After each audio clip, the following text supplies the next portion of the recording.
Was it okay? Yes, madam. It was Vicente? fine. Okay, thank you. It was fine. I just felt that I would reduce your stress a little and took off the few short answers that were in. And so you still had so much time to do the questions that were asked. They were not difficult questions at all. I hardly set questions like this. If I have these, then there will be some short answers or one or two essays that will augment it. But I felt that you've done some good work, and it has, the assessment got so much close to the end of semester exam. We are finishing, so you don't want students to be unnecessarily stressed. And so the performance shows that. But there were still one or two people that may have one or two doubts about what they felt they wrote or the option they chose and whether or not it was marked, or maybe they have some questions. So it's only fair that we go through it together. Okay, so I'll quickly have people read for me like we do always, so that we go. So anyone wants to read the questions, when I project, there are quite a number, so we'll do those that we are able to do in class, and I'll continue with the next class, and I'll keep all of them recorded, then we'll share on our individual sites. But all the entire thing will be on the channel. So if you're on the side, Juliet, just a minute, you read for me. So if you are on the academic channel, then whether it is Tuesday or City Campus Wednesday Group A, or City Campus Wednesday Group B, or Thursday Group for main campus, all the 4 interactions we'll have, I'll just upload all there. But on your individual sites, I show you sorry, the link that is specifically to your group. I'm saying that because of the numbers of questions that we did, it's a very big pool from different topics and in different pool names. So we will do it systematically in that order. But so much so that we cover as much as we can for you to settle it in your mind on the options that you choose. So Juliet, please go ahead. You read the first question for us. I'm sharing my Sakai site. Okay. The first question, it says what? It was from part 2. Oh, did I choose a part 2 question? Let me go part 1. I'm sorry. Let me select part 1 to show in a minute.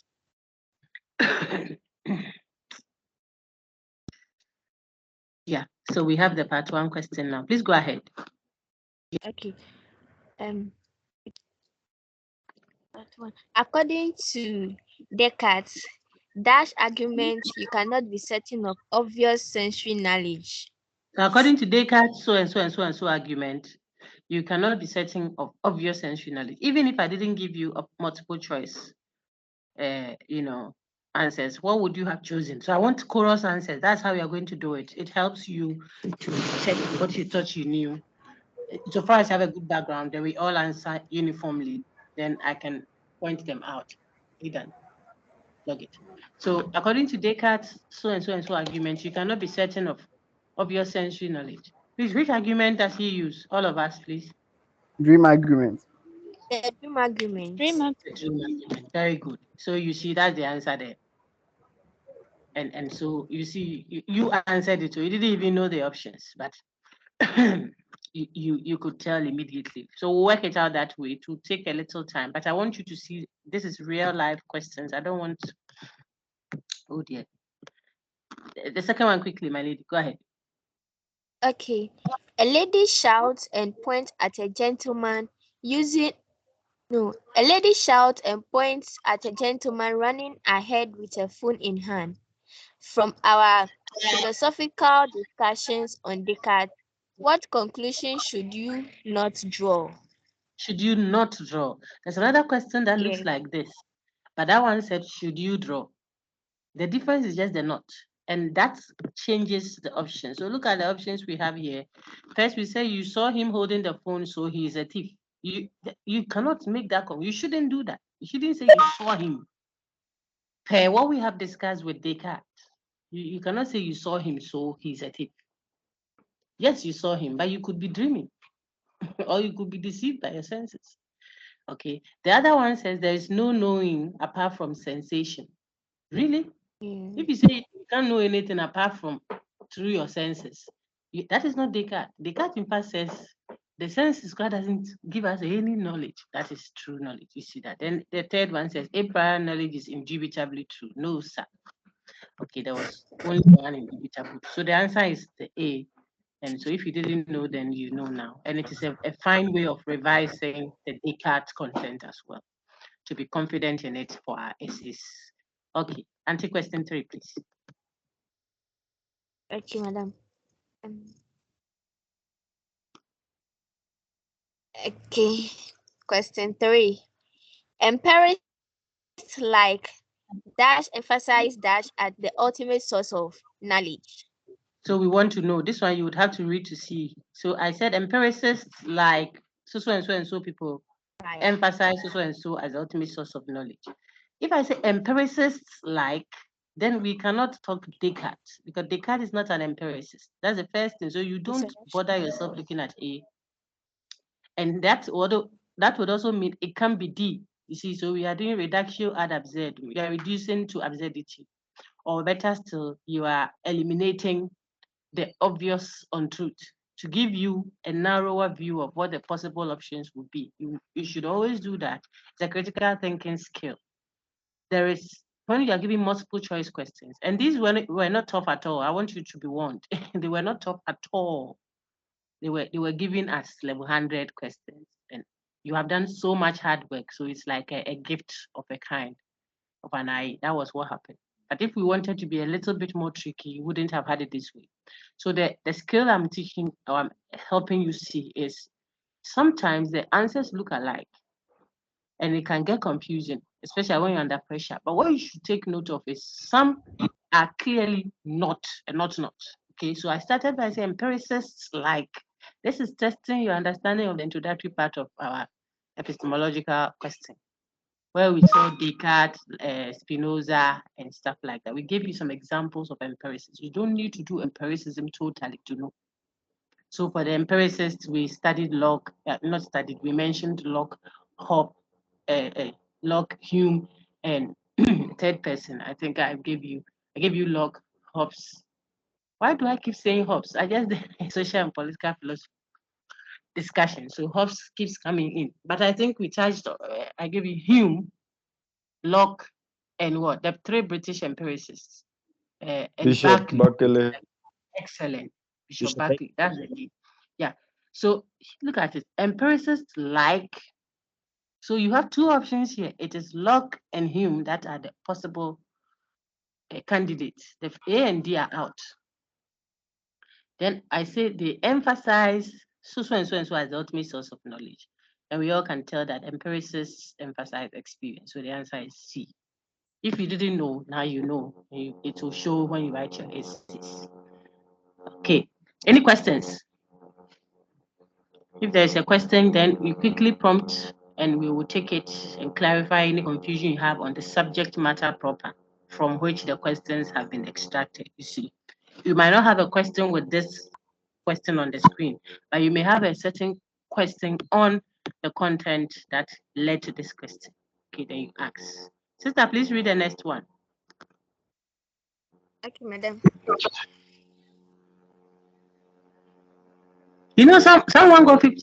I saw a few, about 59 over 60. I just did a quick, what's the expression? Glancing through the grades. I saw the 50 columns, we had quite a number. I was shocked, 50 something over 60. Well done. Okay, but there were 59 over 60. It means the person just got one wrong. I said, hey, people have destroyed my paper like this. Positive distraction, of course. Okay, but there were still remnants of Israel, 18 over 60. 18 over 60 means 9 over 30, which is not good enough. It's a single number. Okay, sister, please read. Sorry for the interruption. Okay, madam.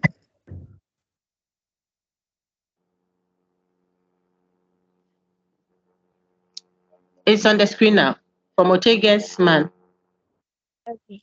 From Otega's man has no nature. It makes sense to hold you responsible for your actions because. Okay, so the answer is because you are compulsorily free to choose otherwise. We can hold you responsible from the way Ortega discusses man's nature, that it is not fixed and stable, and that man is able to make choices that change their status quo. Then, by implication, we can hold you responsible for your actions. Why? Because you are compulsorily, we are free by force to choose other than what you choose.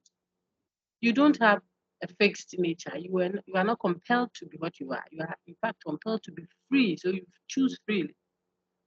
That's what will generate the question of free will and determinism. Hopefully next year, that is your level 200. If you're still with us, we will engage that. It cannot be because you are compelled to have a fixed nature. Ortega resists that. He doesn't think you have a fixed nature.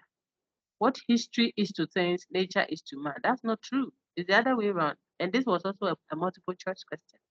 What nature is to things, history is to man. We did this in class. We did marathons on it. We emphasize that over and over again. So I suspect that if we check the statistics, that question will be well answered, unless people just didn't engage. And that wouldn't be a lecturer's question. So far, who has gotten all of them correct? Okay. Then the next one, Auntie, you read up to 10, then someone else takes over. Okay, madam.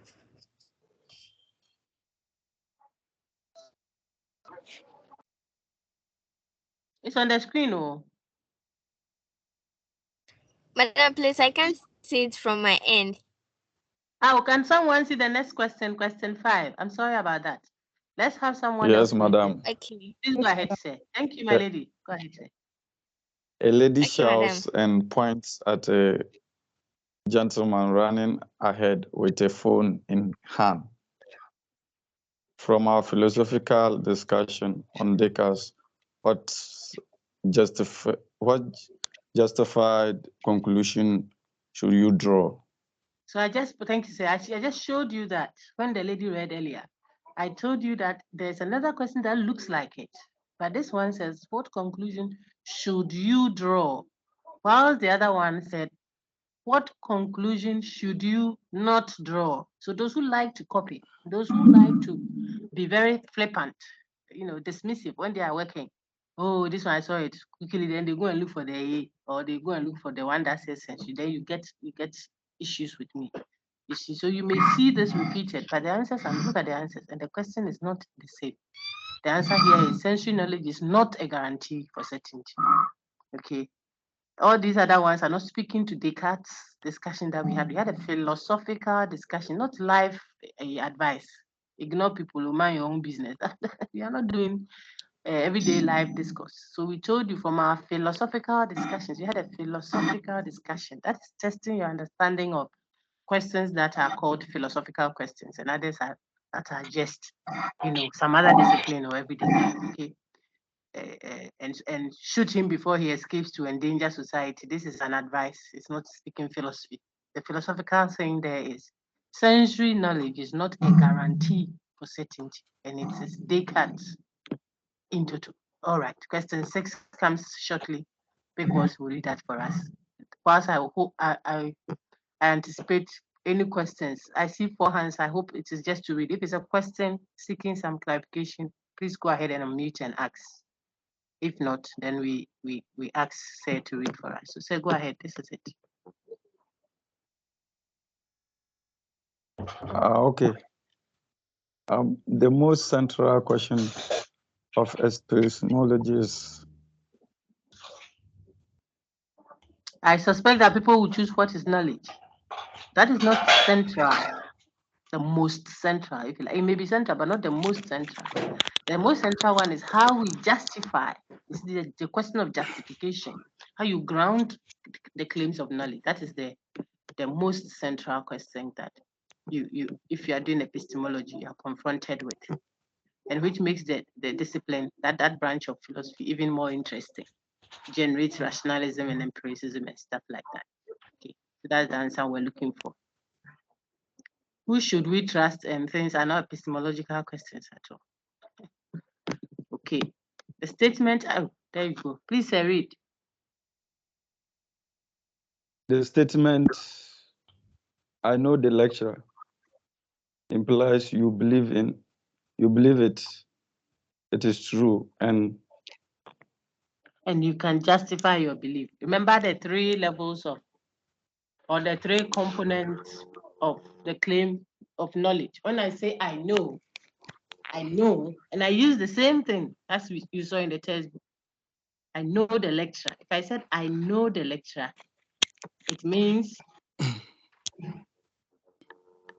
that the claim I'm making is true. I can offer justification for it because I also believe it. So justify true belief. That is what it means to say I know. All right. Question 8.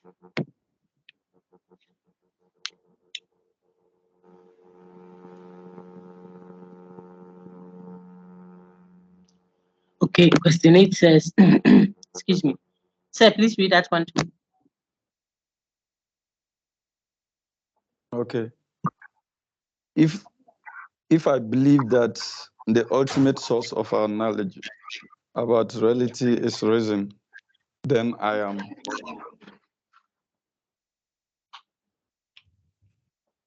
Rational. A, empiricist, B, reason. Okay. Rational.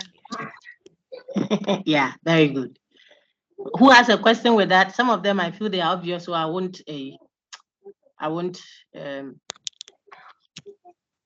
comment on it.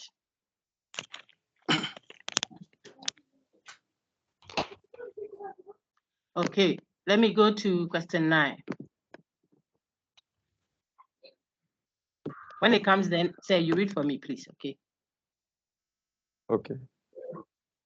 If I believe that the ultimate source of is gone, it's right. Oh, sorry, there's it. I'm trying to protect Okay. people's marks, so I have to be concealing portions. Yeah, go ahead, sir. Okay. An empirical source of knowledge is also. Yeah. What do you say? All of the above. So folks that don't see why, see, yeah, it's all of them. It's sensory based, senses. It's observation based, observation. It's experience based, yeah. So it's all the given option. These are the ones that get at people. You see, it gets at people because as soon as they saw observation, they picked it, or some sort of experience, they say, yeah, I remember empirical, yeah. But that also means sensory. It could also have meant a posteriori knowledge, and they would all have been correct. Okay. If we go through, I'm going to skip through it. Just look at it. See how many people got that wrong. See the wrongs. I don't want you to see the name, but you see the wrongs are the cross. People like cross. You see how many people got it wrong. So that sometimes when we are pointing it out, you shouldn't feel like, oh, this one we understand it. Just move on. No. Madam, please, can you show that I've gotten it wrong, please? Oh, I don't want to show. I don't want to show your own. You can. You will see it. I think when it was returned, it will come with the question you answer, the answer you gave, and then the correct answer. That is, if it's the correct one, it's okay. If it's you picked the wrong one, you see what you picked and what was keyed into the system as the correct answer. Okay, but sometimes I do this so people will see. You see how many wrongs? All those people are getting little. I don't want it to be stationary, so you don't pick the ID. But that's it. See how many people got it wrong. Just for you to have a fair idea of, but this one is so straightforward. It's not as straightforward, sir, for everyone. That's why I'm doing what I'm doing with you. It will help your reading. So now you say, the empirical, no observation. Yes, and it's the same as sensory. Yeah, yes. It also means a push. So you know it now if you didn't know for your essays. Let's move. Then question 10. Once in a while, I'll walk you through that and see.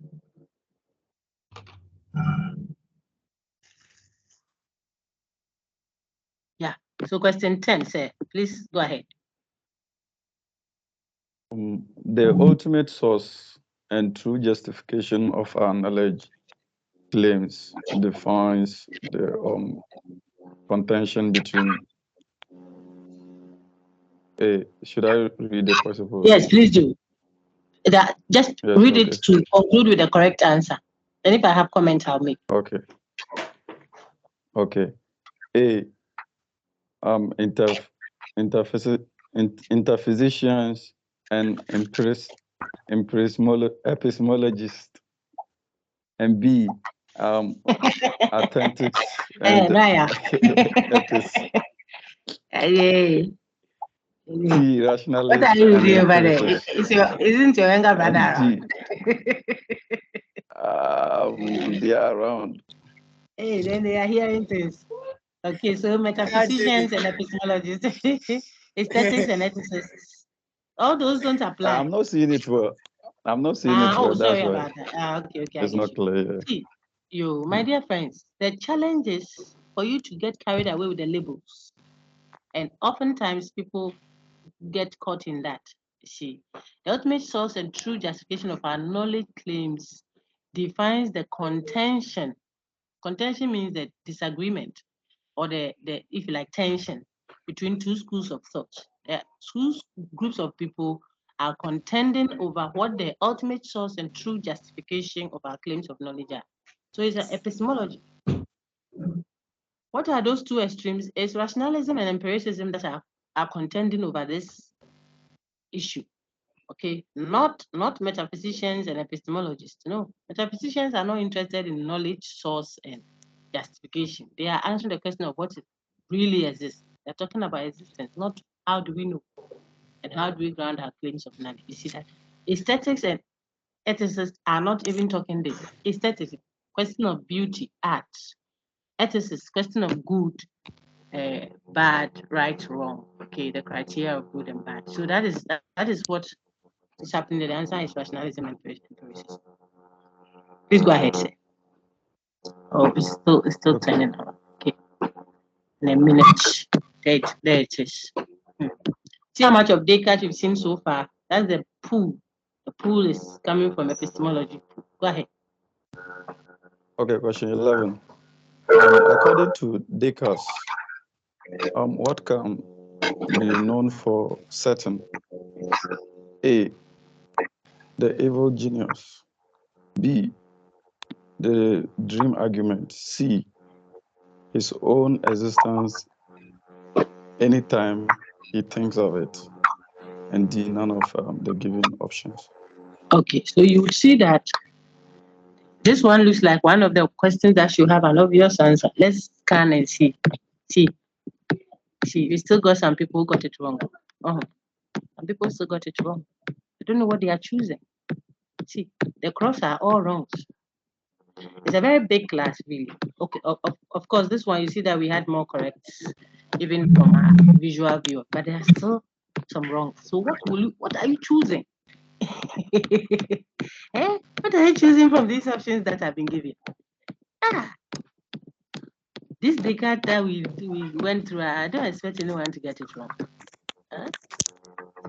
Are you going to say that Descartes says we can know the evil genius for certain, the dream? His own existence anytime he thinks of it. So generally people did well there, but I still got a few remnants that got it wrong. And such questions, when people get it wrong, it pains me. I want you to get everything correct. Okay, so we are going to the next one. Then someone else will assist gentleman right after this. So please read this too. Okay. Question 12. Descartes can be considered. I'm not seeing well. Okay. Don't worry. Descartes can be described as fundamentalist because A, he sought for certainty to serve as. Okay, so Descartes can be described as a foundationalist. Some people don't mind them. As a foundationalist, okay, a foundationalist. Why? Because he sought for certainty to serve as a ground on which to build all knowledge. He just looked for something that he can know for certain to serve as the ground, the basis, the foundation on which to build every other knowledge that he has. That's what makes him a foundationalist. If you say he had all the tools for constructivism, what is construction? Is there an estate developer or something? No. Then I said he built a strong edifice. It wasn't even properly spelled, edifice or whatever, for epistemology. That's not true. It has nothing to do with actual building. He's talking about looking for certainty to serve as grounds for accuracy. So far, no wrongs here. And then there comes one wrong. And then the wrongs are, look at the way they are flowing. See. Why? What are you writing? But the correct come plenty like this. That's what I like. Yeah. This one hits me. See. Okay, so we can now go on. Question 13. Thank you, sir. Can I have someone else take up the task from a fine brother? Oh, madam, doctor. Yes, madam. Hello, Yes, madam. Doctor. Is it Michaela, do you want to read? Yes, please. Okay, before Michaela, someone was saying, oh, madam, I don't know, I didn't hear you. What is it? What's the concern? I shouldn't go through it. No, I wanted to read. Please, I Okay, so wanted let's to read. It's fine. I'll take Michaela first. I'll come to Belinda Safwa. If it's Belinda speaking, I'll take you. Don't worry. Okay. So Yes, Michaela, go ahead. doctor. Yeah. Yes, doctor. Where is my thing? I have Madam, to project it. I'm sorry. Yeah. It's visible now.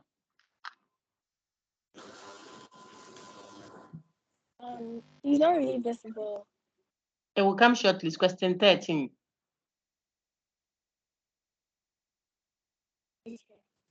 Michaela, can you see question 13 now? Argument was.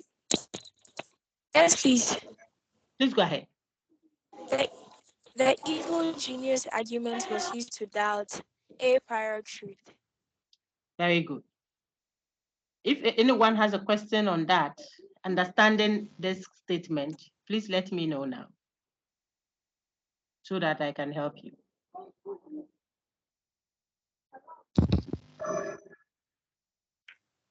Dr. Nancy, Yes, please.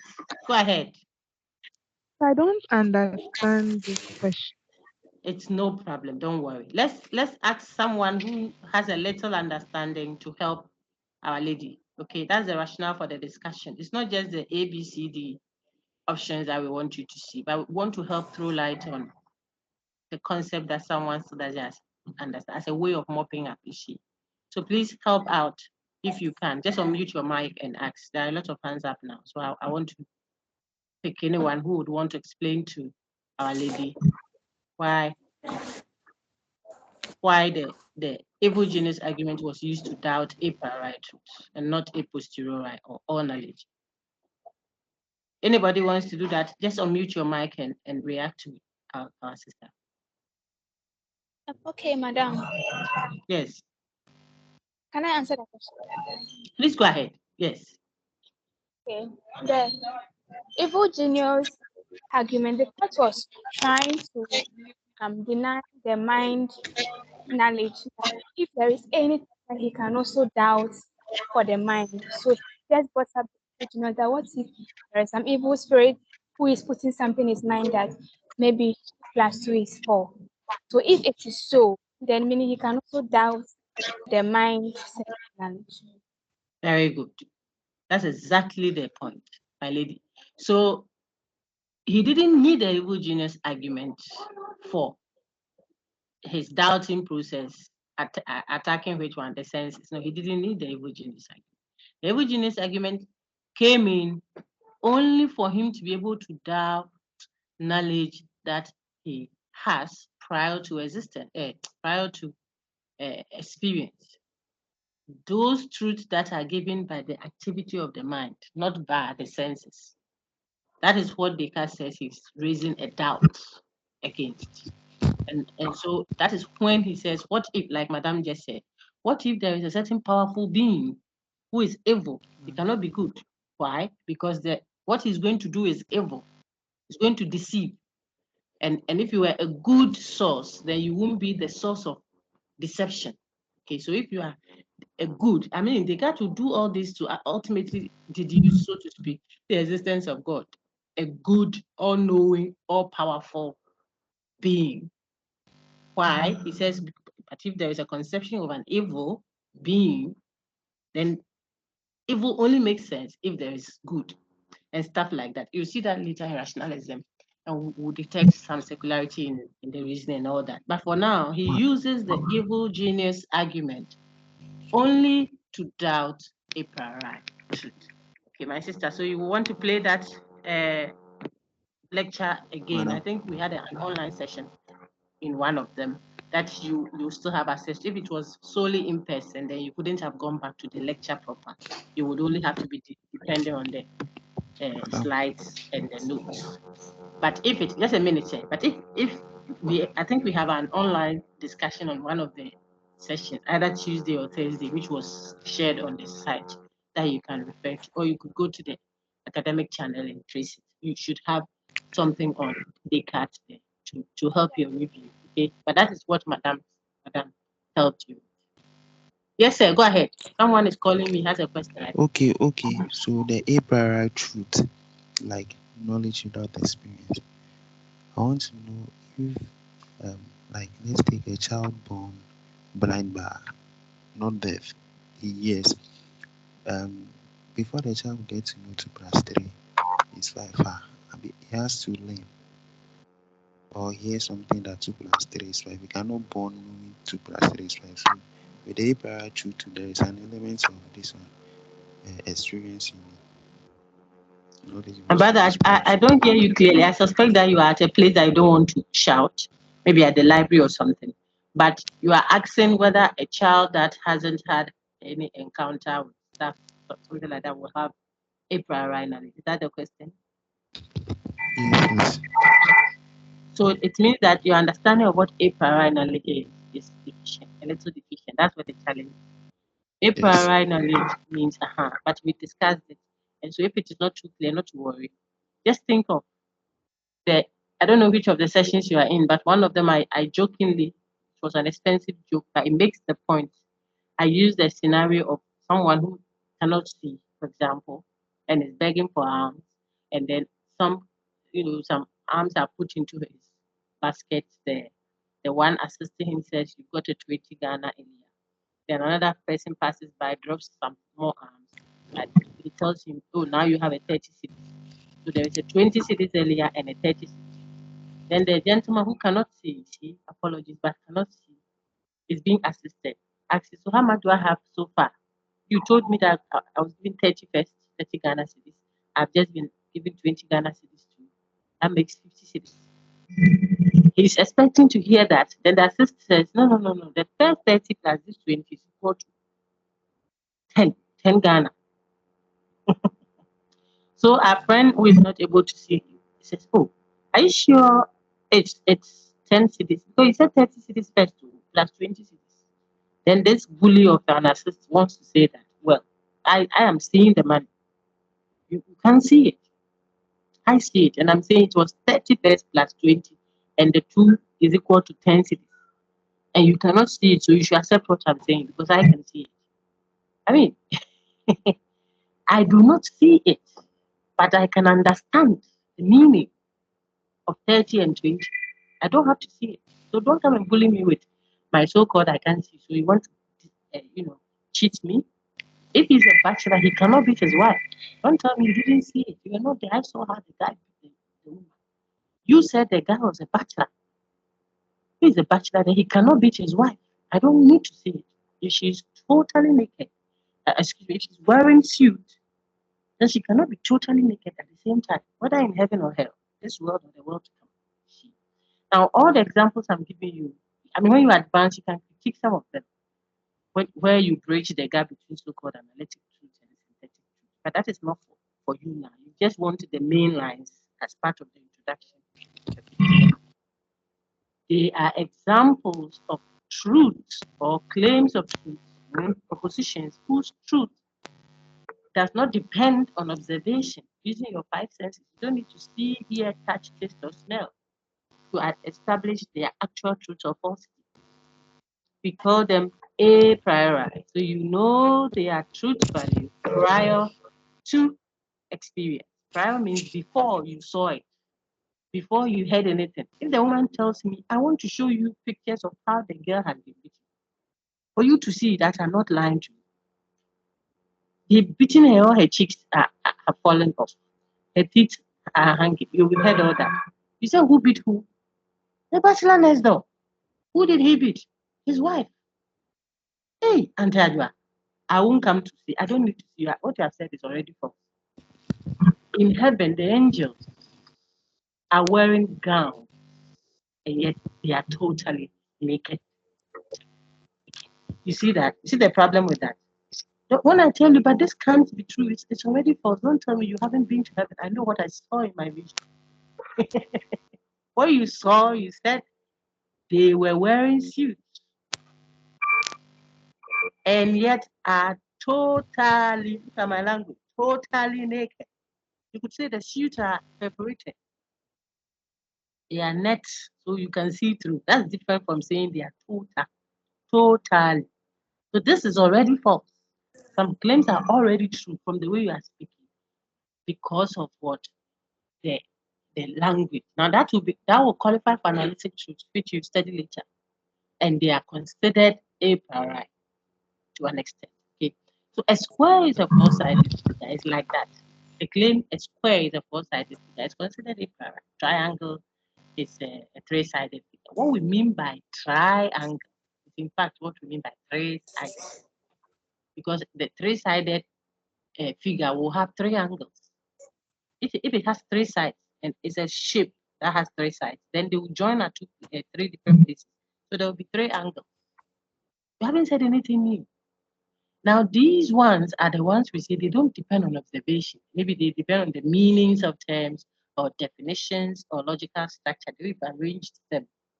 The cup on my table is full of water and at the same time empty of water. In the same respect, I could be saying that I am here, but I am not here. In another way, where I say my physical body is here, but my mind is not here, that's different. But if I told you I was in that building when the thief came there, then as I advance with my testimony at the law court, I said, me, that building, I've never entered there. I don't even know where it's located. I've never been there. However, you see, actually, when I was there, I didn't touch it. Now everybody will say, hey, auntie, what are you saying? You see, were you there or you were not there? That's contradictory. We know this without observation. We didn't see you. We didn't hear you. We didn't touch it. We didn't taste or smell, but we can deduce a priori. So a priori truth simply means truth or falsity, which we know, get money to give to the people.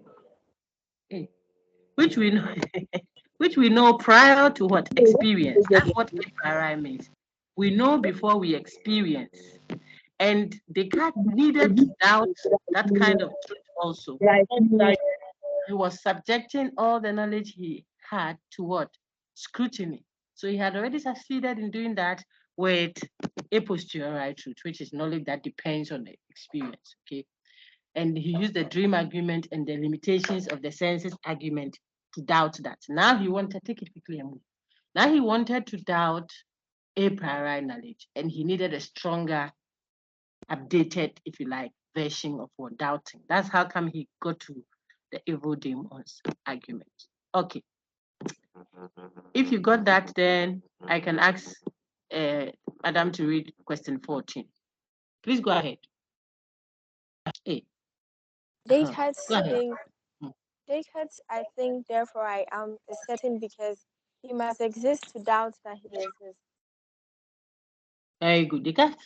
Descartes, I think, therefore I am, is certain. The claim, cogito ergo sum, I think, therefore I am, is a certainty. Why is it a certainty for him?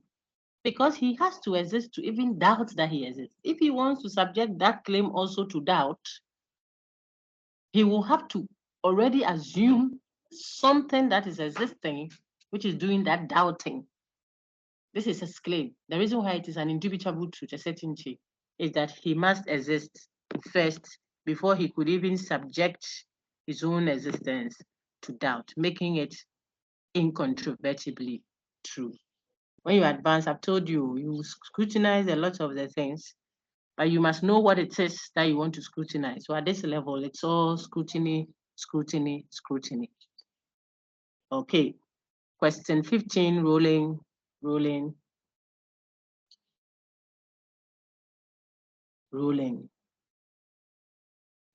Oh dear, why is it taking too long? Okay, we are waiting for question 15 to show.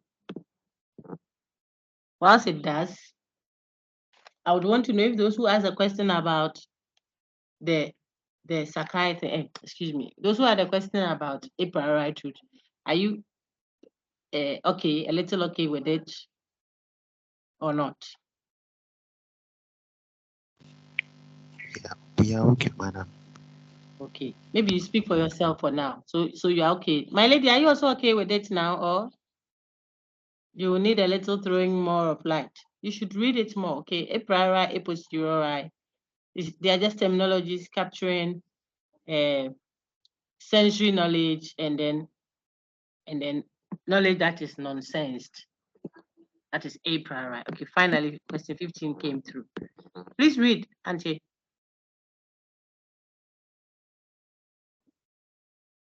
Okay. The branch of philosophy that is concerned with the question of the value of beauty is Very good. epistemology, Very good. Hey, psychology. I thought you said the answer is epistemology. Oh no. Okay. So the answer is Auntie, what? should I continue? Aesthetics. Yes, it's aesthetics. Aesthetics. Because aesthetics is concerned with the question of art, beauty. I just said it a moment ago. So that is it. If anyone has a question, this is topic 1. Question 16. You recall that aesthetics and ethics are all under the theory of they are all under Value. I'm sorry, sir. Value theory. Value. Yes. Well done. Value theory. Value theory is also called axiology. Some call it axiology. Okay. Let's move. Oh dear. It has been raining a lot today. So everywhere it looks like the networks are not too sharp, but we are managing so.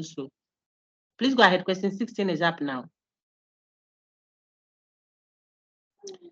Auntie, I can't see it yet. Okay, someone can. So that's fine. Let's say it's a network thing, so it moves from one person to the other. Michaela, thank you very much. I want to take Belinda Safwa now. Belinda, can you see? Okay. Please, can you see? Belinda. Madam, it's not showing on my end. Oh, Belinda. Okay, who can see the question 16? I can see. Auntie, I can see now. Okay, Michaela says she can see now. Go ahead, Michaela. I can see. Which approach of doing philosophy criticizes the other for overemphasizing questions of meaning and underemphasizing questions of truth? Speculative. Very good. Take note. Analytic. This question came in, just a minute. It came in, I think, in about 4 different ways. Which approach of doing philosophy criticizes the other? You see, this one, I'm asking you, the one who is criticizing his compatriot for overemphasizing questions of meaning and underemphasizing questions of truth. So this person is telling the other person that you are always concerned about meaning, language, meanings. Why? Aren't you worried whether it's actually true or false? All you are looking at is the logic of it, the language of it, and this.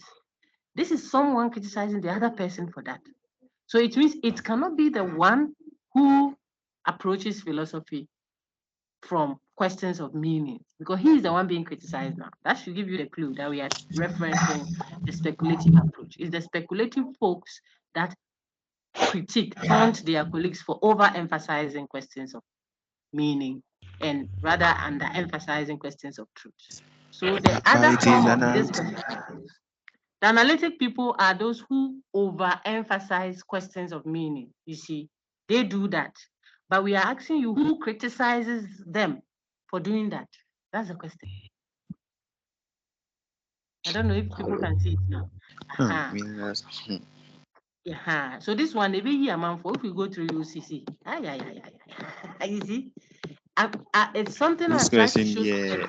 As you see, people know the answer, but they were not reading closely. And if we want you to develop that skill, we'll do it together, small. But you see how many people got it wrong?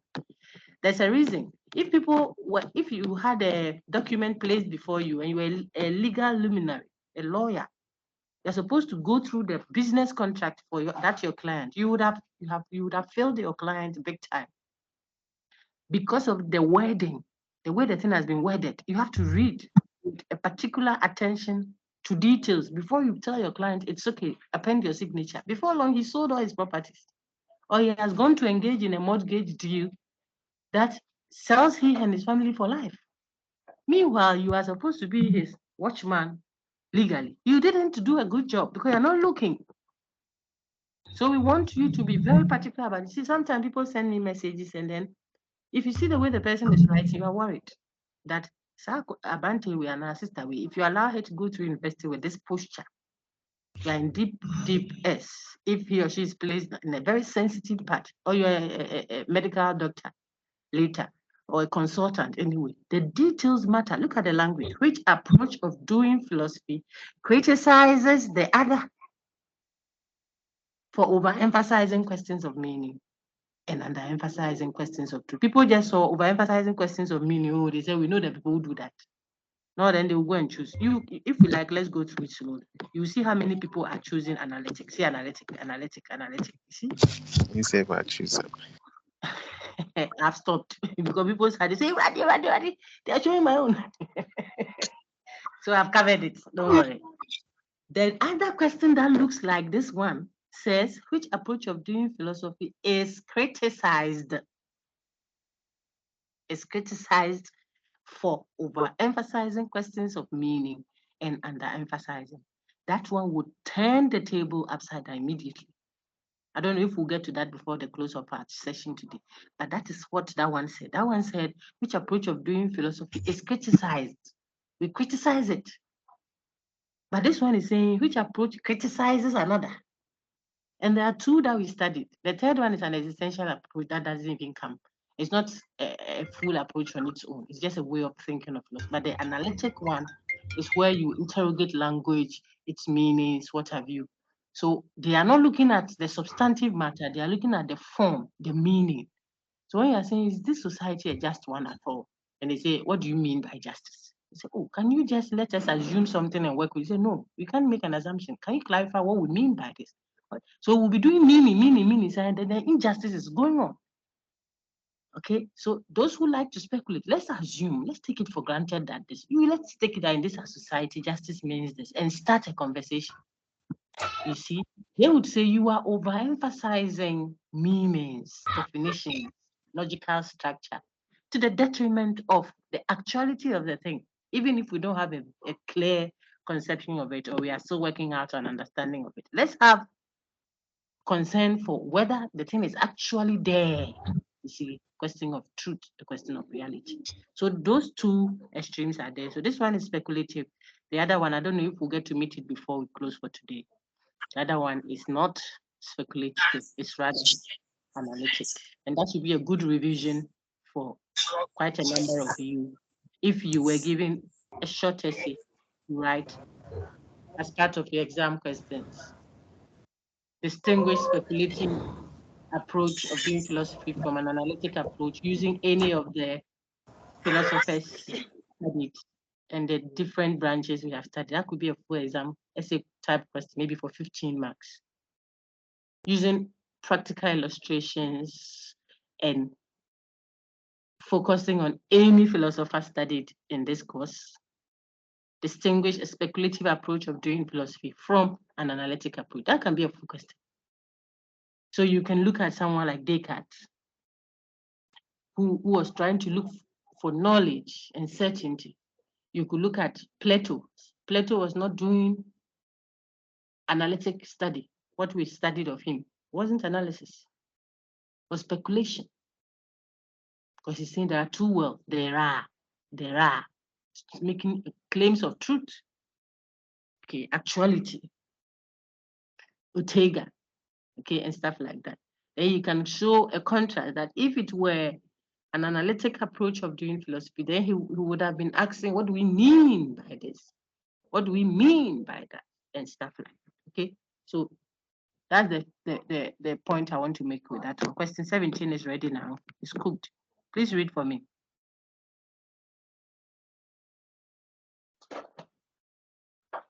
If it hasn't come, whoever can see it, kindly read. So we save some time. We have done 1 hour almost. Philosophy trains is Philosophy Go ahead. trains Go ahead. students to achieve the following: accept A. An understanding of human society. Very good. B. A well-reasoned and mature faith. C. C. A prejudiced and defensive mindset. And then all the given options. Philosophy doesn't train The you. following, in except Anumni Adolfo. Yeah, we don't train you to be prejudiced and defensive. You have a defensive mindset. These are not positive attributes. The philosopher makes you an open-minded person. Open-mindedness. You look at things from different perspectives. You see? So we, even in your matters of faith which oftentimes doesn't want to, in certain contexts, not all the time, doesn't want to use reason. Even faith, philosophy trains you to have what is reasoned faith. Same TB wuhuntra, there has to be a ground, reasoned, of course, on which you base your actions of faith on. So the reason why you work hard and yet you go and give a 10% of your own hard-earned resource to church, or you would pack your very important, nice clothing, food that you wanted to enjoy yourself, pack them and say, I'm going to a children's home or a foster home to go and give to them, is because you are acting based on what you believe. Your faith inspires you to do that. But philosophy helps you to even have what? A well-reasoned faith, even if God had not instructed you that way, or you don't see it in any holy scripture to go and give to the poor. You know that society is better off. If you don't have to drive to some place to go and have lunch, and then there are some children standing there holding you and asking for 1 cedi, you lose your appetite. You see? So sometimes, even for your own sake, deliver something to society. Let them have something from you. So when you sleep, you can sleep. But if only in your home you have 17 cars parked there, and the neighborhood, all the people around you are hungry, how will you sleep in peace? When you roll over, you are going to snore and hear a rat passing by, cry. You wake up, hey, my car, my Jaguar. Hey, have they come for you? You won't have peace. All I'm trying to say is that so sometimes even the faith that we profess, you see, when you are asking the pertinent questions, it will inspire you to respond to practical problems in a way that makes the faith a reason faith. If not, then why should I have to cover my head before I pray to God? I'm asking a question. If I am able to, why not? It will give me a serene atmosphere, like the way we have to close our eyes before we pray. But if I'm driving and someone crosses me, I don't say that closing of eyes before I pray is a doctrine that if I overlooked it, Holy Spirit cannot descend. My friend, you're going to close your eyes on the highway because some mad person standing in the middle of the road holding a cutlass, and you were on top speed, you can't brake. You have to pray. You want to say, oh, Radhi Jimmy. You say, wait, where's my scarf? Where's my scarf? Before you say that, that should tell you that closing my eyes before I pray, covering my hair before I pray, stuff like that are good. But they are not like, if you don't do it, then something is going to happen. No. We miss it. So the questions we ask philosophically, addressing the foundations and the basis for why we do what we do, even in faith matters, are aimed at helping you have a reasoned and more mature faith. You can live with all men peaceably if you're a true person of faith. It doesn't mean you have to subscribe to what they subscribe to. Your life can even inspire others to change if that is what you want to do. Not to look at the person in the face and say, you dear, you and hell are so close together. Why do you say? The one who said that is closer to hell than the one you are accusing. Even God who created his world hasn't killed that person. That should tell you that he has hope that the person can change. So all these things I'm saying is just to show you that we help you, look at the first point, understand human society. Understanding doesn't mean you do it. You do what others are doing. To understand means it becomes meaningful to you why the person does what he does or why she does what she does. Or you get an open mind about matters. That helps you to address the concern of human society. So you understand human society better. Where is the other one? Then we said a well-reasoned and mature faith. What we don't want you to become, and we don't teach a good philosopher or the philosophical training, which is really academia, doesn't make you a prejudiced and defensive person, someone who has a defensive mindset. As soon as you want to say, oh, don't you think this? No, no, no, no, no, no, no, no, no. No. Always in the bid to defend. You have built walls of Gibraltar around you. You are, I know it all. You don't listen. That's not what we do. And you don't think of others as less than you, or you don't have a preconception about what you think people are, their faith, their beliefs, whatever, their personalities. You don't do that prior to scrutiny. You have to do a scrutiny by yourself. So we heard that, hey, so and so religion, oh no, they cut human beings, they put them on the altar. They said. When they ask you to show even one evidence, you don't have. Okay, so if you got that, I elaborated that a little because I could ask you to show how philosophy could inspire a well-reasoned faith, which will make life worth living. Question 18. Any questions? Let me see. I'm skipping. I'm oscillating between pages and slides. So sometimes if the hands shoot up, I don't see. Let me take. Essentially, I bet you have spoken. So let's take Nancy Esel. Hey, Auntie Nancy, my namesake. Nancy people there, they will get A even if they don't write the exam. So all of you should change your name to Nancy. Go ahead, Nancy. I define philosophy as a conceptual response to practical existential problems. Who am I? I don't A. expect anyone to get this question wrong. Let's see. Is it them? Is it your friends? Oh, you want to who crash okay? You know, there are remnants of Israel all the time. So that's why God patient with us. See, people are to Otega. You're riding on a all right. I think that the exercise is healthy and fruitful. Ajay didn't tell you he's defining philosophy as anything. From day one, it was almost like a monotonous. I will keep mentioning Kwame Jechi. I'll keep mentioning him from all the groups. Go to the academic channel. The links are there. You can see the same links shared on your announcement to our interactive sessions, our mop-ups. I keep telling you, you can even use your own. It's all the marathons we did in class. This name keeps ringing and ringing and ringing. He says, you can claim you have done philosophy only when, after you do your reflection on concepts, you ask the pertinent questions. After you've done all that seeking clarity, what you find must lead to what? Dealing with practical problems of everyday life. If you are not doing that, they are not doing philosophy. So it is responding conceptually. Concept means ideas, using ideas that you have thought through deeply and reflected on deeply. How do you do that? By asking questions. So you've asked pertinent questions, you've reflected, is this society just at all? Should we tax the rich to take care of the poor? That's a social and political philosophy question. Okay.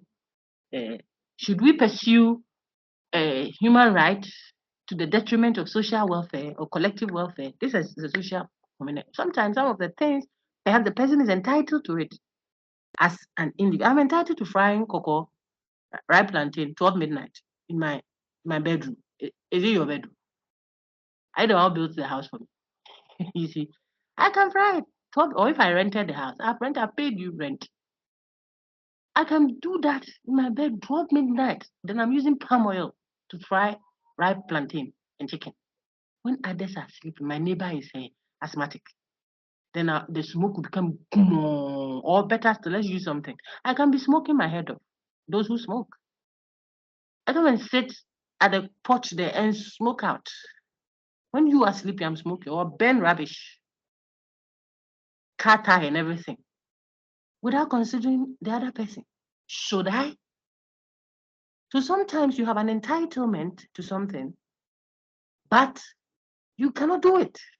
You shouldn't. See the language, shouldn't. It is wrong to ethics. When we do these reflections on how we should organize human society, is man free at all? Is there life after death? Are we certain of anything? The hospital situation we discussed, medical ethics. The person wants to be given a say in how you are handling her health issue. She's the one that you are administering health on. She has to have a say. You can't impose it on her, yes. But she too, she doesn't know anything about the medicine, medical treatment. So if I'm going to listen to what she says, because she has a right to her own body and how you are managing it, which is true, then she can tell, don't press the thing again. That's the boil. Don't touch the boil again. It's paining me. It's her body. She has autonomy over it. But she doesn't know what the extent of that boil can be. Her leg can be cut off. She's not an expert. She doesn't know. So where do you respect her autonomy up to? And where do you impose? Like the way we force children and give them medicine. Or sometimes force them to eat. The child says, he eats. The mommy says, Jano, sion dear, Jano. Jano, Governor Jano. Hi. She has to eat. So there's a difficulty there because you don't also want to compel people. Even God doesn't compel us. People. So these discussions that when you are having them, they are abstract. They look like they don't have any connection with everyday life. They are conceptual. But Jechi says, as you do those reflections, the aim should always be about what? Dealing with everyday problems of existence. This thing is Jechi Makasa conceptual response. His book, The Unexamined Life, is not worth living. He touches on that over there. Okay, you cannot get it wrong. I may ask you an essay question on this. See how much time I've spent here. So you want to do your quick mop up if you took that discussion for granted, because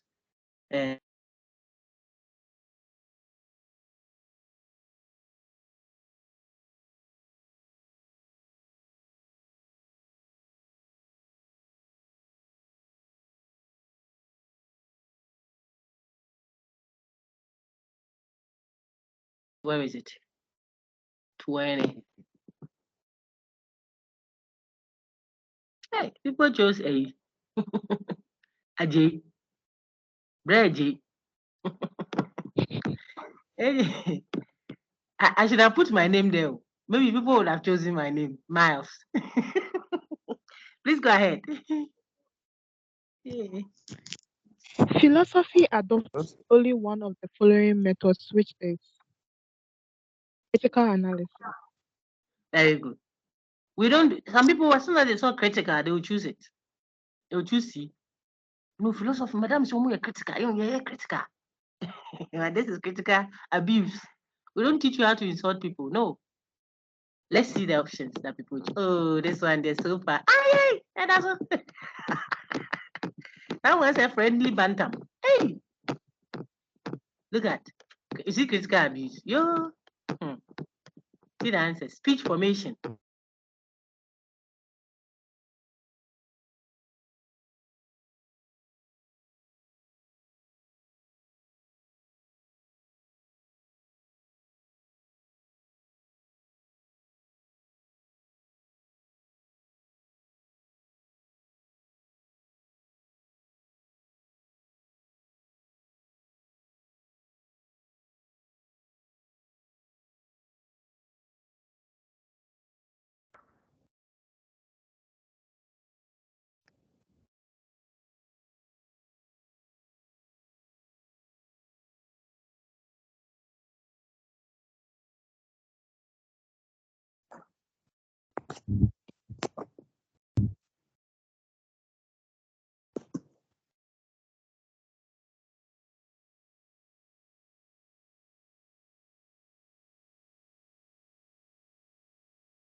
Yes, madam.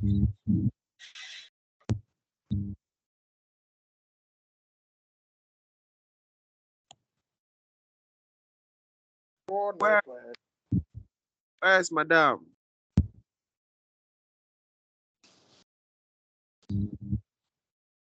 Please, can you guys see the screen? Where's madam? No, we can't. I think maybe Beatrice will be back in a it's a moment. mistake. Her She'll be network is reaching. yeah, she'll be back. She'll be back. I'm All sure right, she'll so be I'm back. back. She'll be back I very am soon. back. It's Yes, Yeah. I'm back. I had to to. minimize the Can you network hear me, problem. please? Yes, Can we everyone can hear hear me, you. please? Uh-huh. Yes, Yes, yes. I Yes, had to madam, switch we can hear gadgets. you. Yes, madam, I we had can to hear you. switch gadgets exactly. So I'm back now. I'm going to reshare the screen. The network is not helpful, so I had to switch to a more stable network so that we don't have trouble. Okay. So I'm going back to our The question network 21. I was Please, I'd someone here. advise everyone to mute their mic, please. Don't worry, Please I'll mute mute them. your mics. I'll mute them. It Okay. happens, don't worry. Don't worry. Let me just mute everyone. Thank you. I was just saying that we were teasing someone. That person is the one who said he went to hold our legs in the spirit. So we are back. I am on question 21, and I think Madam can see it. So Madam, please go ahead if you can. If you can see it, whoever can kindly, please make sure you have a very good background. I want us to have a very relaxed. One of the following incorrect describes. Madam, please, I can see. Please go ahead. Yeah. Which one of the following incorrectly describes the discipline called philosophy? Can you see which one? See, incorrectly. The person does it wrongly. I'm just pointing it out to people because when you are reading and you gloss over the incorrectly, no. If you don't see the in and you just see which one of the following correctly describes the discipline called philosophy, you may just see a conceptual response to practical existential problems, and you will just pick it and select the next question because you thought that you saw which of the following correctly describes. But I'm looking for the incorrect one. Even if it said correctly described, please read the options to the end. It's a skill that you need to keep to. From level 100, let it be your skill, not only in philosophy, in every discipline. Read, because you will become like that when you have to read the Bible book or the Holy Scripture you believe in to deliver a word. You won't gloss over very important things, like the lawyer one I gave you, like all the other scenarios. If you are going to append your signature to something, you want to be careful not to sell us out and go and sign documents that say that, oh, every 10 years we will pay so and so amount from Ghana to you, because you didn't see that small clause over there. So Madam's question is asking the one that is not correctly describing what philosophy is. We know that A is correct, at least according to Kwame Jechi. Then B also tells you exactly what philosophy is. Look at that. Reflecting on the fundamental presuppositions of thought and action. Presupposition, what you base on. The fundamental things that ground your actions and thoughts. Fundamental beliefs, the doctrines that undergird structures of society. Okay? Or the ends to which conduct of human life should be directed. This is a good definition of philosophy. So whilst you are trying to find out what it is not, these other options show you what it is. Then the third one says, thinking critically and objectively about fundamental issues of life and offering a perspective on how to conduct our life. This is philosophy. You see. So what is it not? This says an extreme fixation on baseless argumentation without critical evaluation of evidence. This is not philosophy. People will see argumentation and they'll say, and critical, so then they choose, no, this is an extreme fixation. You are fixed on baseless. You just want to argue. That's not philosophy. No, there must be a basis for argumentation. Means presenting reasons to support a certain claim you are making. If you are arguing, technically, that's what it means. So there has to be a reason why you are proffering premises to support a certain claim or certain claims you are making. It cannot be just because you want to talk plenty, okay, and you are fixed on that. So every little thing you want to make it. Oh, but if it has been this, it wouldn't have been this. But we say that's not philosophy. Okay, that's not philosophy. And then you are doing that without even offering critical evaluation and proffering evidence. You are just talking and arguing baseless without any grounds at all. Oh, I've heard that politicians have done this. Oh, I heard these people, that's how they are. Oh, they are not like that. They are like that. Every day they want to do. There you go. No basis, nothing. He has a big stomach. So if he's a politician there is corrupt. Now who can be called? You are saying something without any basis. This is problematic. Okay, philosophy doesn't teach you that. Okay, question 22. Please go ahead.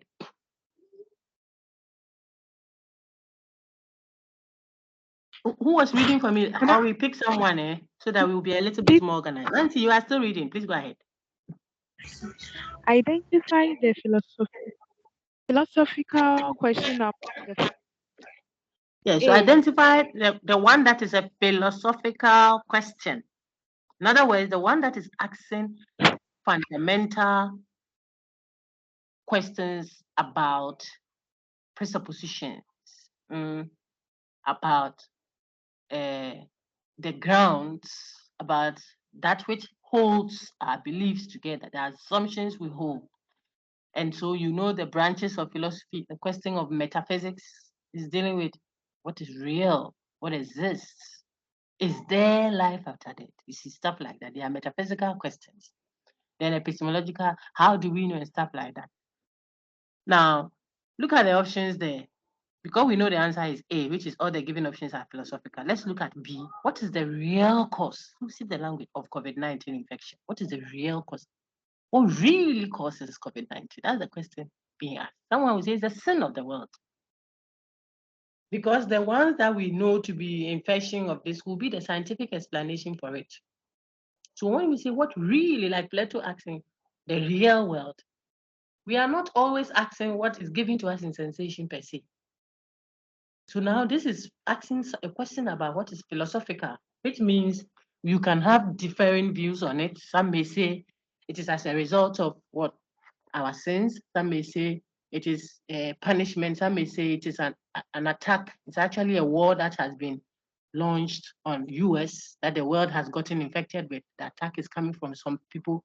It's really a biological warfare, stuff like that. These are all interrogating the reality of the cause of COVID-19, not what has been explained to us per se. Okay, so it is a deeper philosophical question. Is government under an obligation? And this is directly from the slides we shared in class, if you were in class at all. Is government obliged under any obligation to protect its citizens from COVID-19? Obligation. The word obligation is talking about duty. That's philosophical. Question of ethics. You have a duty to protect members of the state. Why? Because they've contracted with you, social contract. There we go. Okay. Then should the state base its COVID-19 decisions on duty or consequences? You know better. Deontology or consequentialism already comes up there. So they're all philosophical because they are addressing the basis of behavior, action, thoughts, and not just what? Telling you stories or narrative. They are normative. Look at all the questions. They are normative, evaluative, etc. I'm sure we'll be able to do all of the part one, which will be fine. Then, God willing, tomorrow's groups will do the part 2. I hope they are also able to finish that, at least for this cohort of questions. And then Thursday too, we'll get to do the other ones. And all the links will be on the academic channel, but you will get your specific groups discussion of it. That way you are able to have a fair, coverage of all the questions that were asked. Please read, Nancy, read this one. This will be your last, then I'll move to someone else. Thank you so much.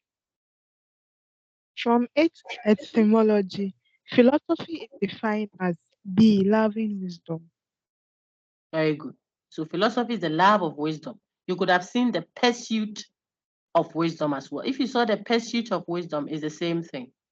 The love of wisdom or the pursuit of wisdom. They both describe what philosophy is. I told you what you love, you chase, you pursue it.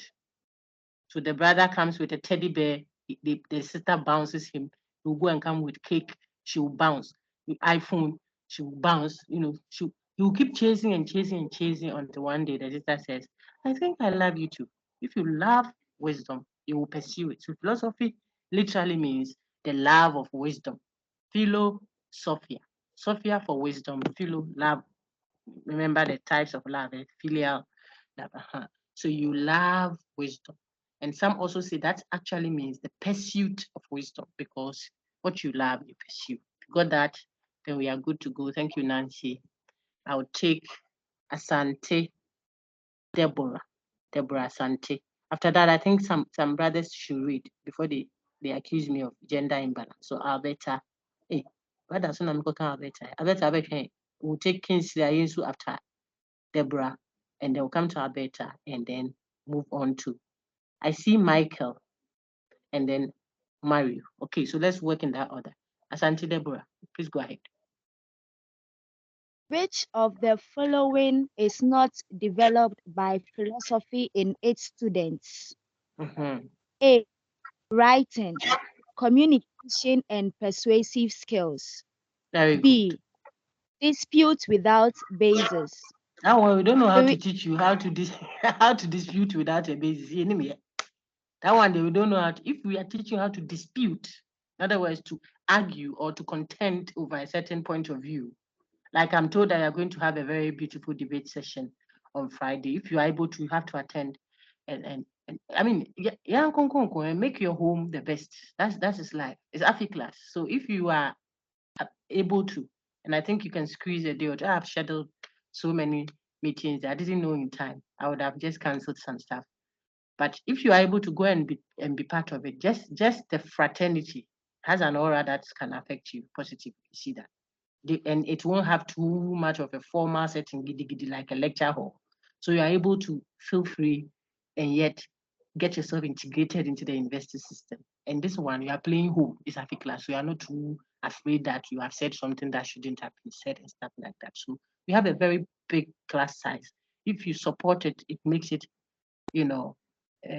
successful and beautiful. Okay, so those who can, and I'm imploring most of you to attend. I think it's on Friday. If I check my calendar well, what I saw is on Friday at Kofi Draft, the Peace Science Schools conference room there. We are going to have a debate, and philosophers are trained for that. So go there and then show your stuff and support and clap, and show where there's a critical ability, you applaud it. Where you think, oh, but this is secular, you engage. Now, what I'm saying is, so we train you to do that. So you don't go and fight at parliament. At parliament. What I said just means that what you are saying is I have to talk, then people are going to put their finger into someone's. That's not argumentation.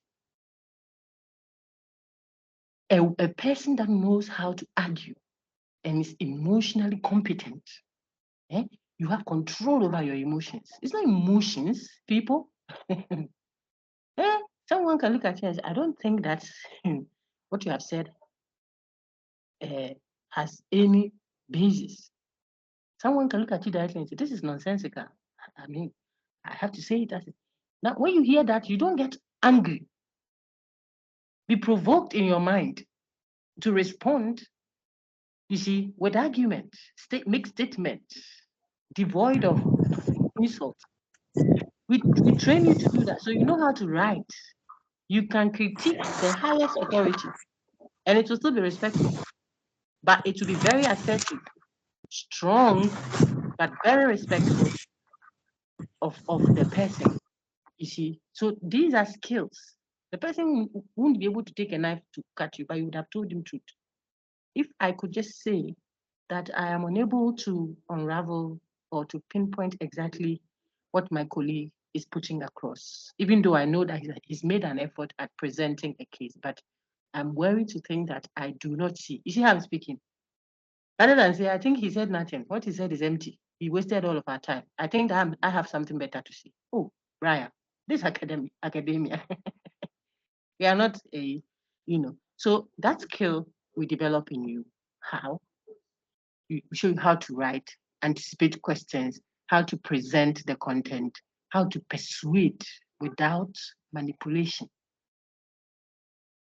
We want to visit the children's home, and we will be very blessed if all of us can bring our widow's mite to put together to affect the lives of our brothers and sisters, daughters and sons who may not be enjoying even the little that we think we are enjoying. They may not have that. So God willing, on Saturday, we are doing our Christ boutique. We are gathering all that we have. Please bring the best of what you have that you are able to give away. See, I'm speaking, and let's put it together and see them. God bless you for doing that. Maybe brothers and sisters in the Lord, look at how you are eating and others are not eating. You cannot continue to do that. A child of God must know that if you are eating, others must eat. This morning you've eaten this. Nanka, when I was working, were you working with me? Inia? Don't come and make me feel bad about eating. I have to eat. 12 midnight, these fine brothers and sisters listening to me, look at the weather. If we were watching some Netflix and eating jollof rice, if that's what you like, or fufu ponchikaka, and guys saying, you're sitting here listening. After all this hard work, 4 years later, God gives you an open door, big time consultancy opportunity somewhere. You do some few courses. There you are, enjoying big money. Then people want you to feel guilty for that. What have you done? We can appeal to people and persuade them. Paul says, I'm persuaded. Me, I persuaded. I don't know how the question. Without making them feel bad or judgmental. Philosophy doesn't do that, you see. So it's a skill. You can speak to people and they'll go home and bring their school fees and say, I'll work hard, do some quick weekend plating of hairs to raise some money and pay my fees. But this one, I'll give it to them. I think it's a good thing they are doing. That's all. Don't be manipulative. So the skill of writing well, communicating well, persuading people. You are going to hell, you sit there. You go jump straight. And you are going to heaven. If you're going to heaven with this attitude and posture, then I like hell. God forbid it, but I'll prefer hell. Because the people like you that are going to, is this what you do in heaven? Oh, so I'm saying that that's what we train you, the skills that are developed, human skills, okay? And they are useful at the workplace as well, and in corporate entity, and in management of what resources and nations and people. You should be able to manage people. It comes from the way you speak to them. You're a psychologist, okay? People come to you. If you are not careful, by the time the couple leave your office, they are going to beat themselves up, even worse than they were beaten before they came to you because of how you spoke. You are a man. You should respect your wife. The way you treat your wife, it's not good. The thing she's telling me, if that's what you are doing in the house, there, you are not a man at all. Hey, auntie, that's how you resolve problems. You didn't persuade the man. No. He's going to beat the woman big time, from what you said. But you thought you have been trained to get into the minds of people. Yes, but how you are communicating what is in their mind is what has worsened the problem. See how much time I've spent on this question. My brother, oh, you're very much man, we women, there I go, we women. I have to be patient with us. Otherwise, you will beat us to death. When we love you, that is when we talk plenty. So we beg you. See how I'm speaking? I put myself in her shoes. The two are sitting in front of you. So the man is feeling man. You are feeding his ego in the bid to make him, to tame him. You feed it. Then you give time for the person to trust you and know that you are not going to gang up with his wife against him. Then now he's relaxed. You are able now to tell him, but if you hit me like that again, I won't be happy. He's not hearing the woman in you again. He is hearing the trustworthy person. It's communication and persuasion. In this day and age, no man worth his salt beats his wife. And the guy is sitting in front of you with a woman. They've come to you for you to help them resolve their home. Look at what you are doing. He's going home to destroy them. You beat her worse. In the car, outside, no, that trouble will come. So we don't teach you to do dispute that has no basis. That one is answered. But what we do, is what I've emphasized a little bit more. We help you to organize your ideas. Keep it organized. When it's all over the place, sometimes you're unable to pinpoint exactly what you are putting across. It can be in your message that you are delivering. It can be on your campaign front. It can be in the policy that you are projecting as a policymaker, a minister for something or whatever. You want to show us this is where Ghana is going from this year till so and so year. It's a project manager. You want to drive, give us a drive towards a certain direction for the project. You have to be trained. It's a philosophical posture.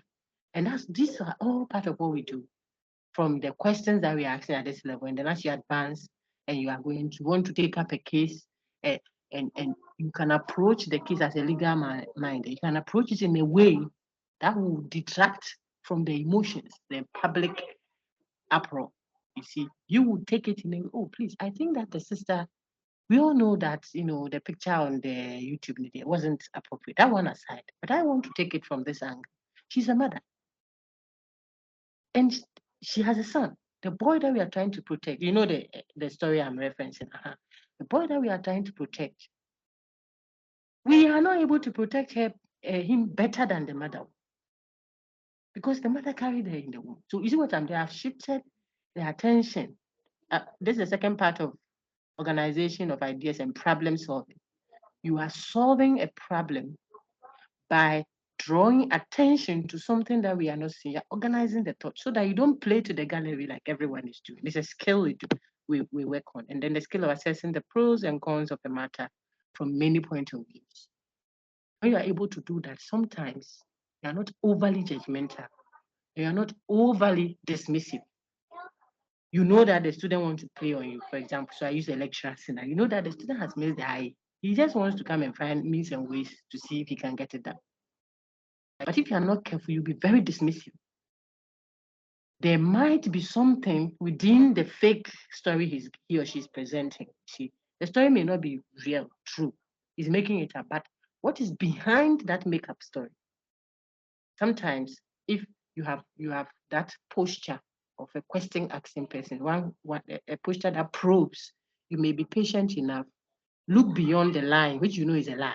Look, please, I'm on my stomach. My stomach was paining me, and then I true.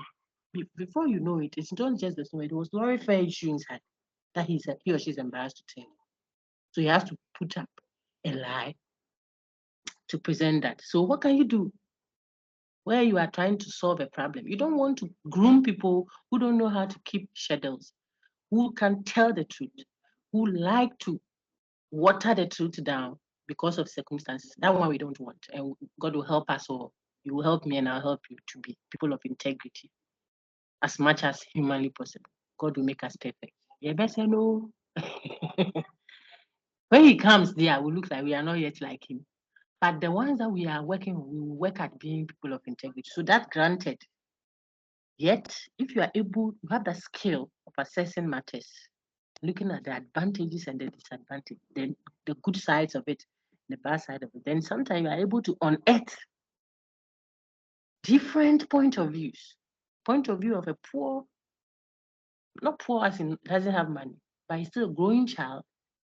She who has a mother who has paid fees. How many do you have fees? How? If you are looking at only the boys' behavior or the girls' behavior at school, you have to consider that, yes, and he should be accountable, but you should remember that there's another point of view to the matter. There's a mother be sitting at home with it in with your feet. So maybe if you give an F, which is a receipt, even how to raise that one for making, bettering that grade is an issue. So you could punish the ward for the part that he didn't play well. But you may want to also save the mother or the uncle or whoever is taking care of this brother from what? Extra work. So you give a D. So what pass it? Mommy doesn't have to do a receipt payment again. But if you go and get your third class that you don't want, everybody will know that mommy did her best. She put you through school, paid your fees, bought the readings, feeding you every weekend, transport. But you didn't do that part. Then the responsibility is on your neck. You see that? So I'm just looking at various practical instances to show you how the probing posture, probe means the inquiry, the question asking skills, the evaluation skill, evaluative skills, conceptual analysis, etc. that we adopt as skills that we improve upon as philosophers. That is what it does to us and with us and for us. We can do some few more. I think we still have a little time. Okay. I think Nancy finished and someone else is reading now. It is Deborah that is reading. So Deborah, please read the next question for me. That is question 25, which is still rolling. It should be there it is. Please read for us. The requirements of informed consent as a bioethical notion is ultimately aimed at protecting A. Patient's dignity, B. Physician's comprehension, C. Drug compatibility, D. Physician dignity. I think this is the medical ethics question. It says, the requirement of informed consent as a bioethical notion is ultimately, you see, what is the purpose? What is it aimed at? What do we want to achieve ultimately with this informed consent? Okay. The answer is the dignity of the patient.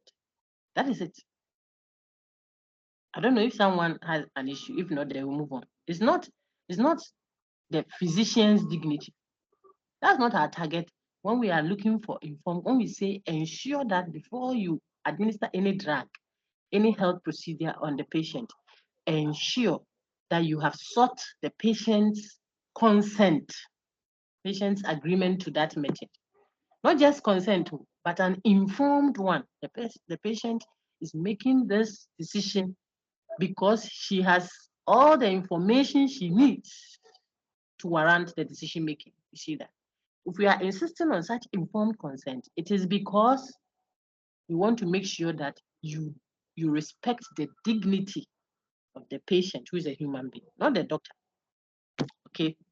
So I could ask you a question on everything I've elaborated on could be an essay question, just so that you don't say that, oh, it's the multiple choice question I didn't know.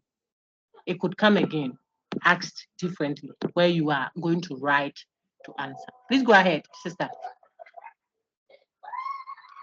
In ensuring informed consent, the caregiver could risk undermining the ethical requirements of A.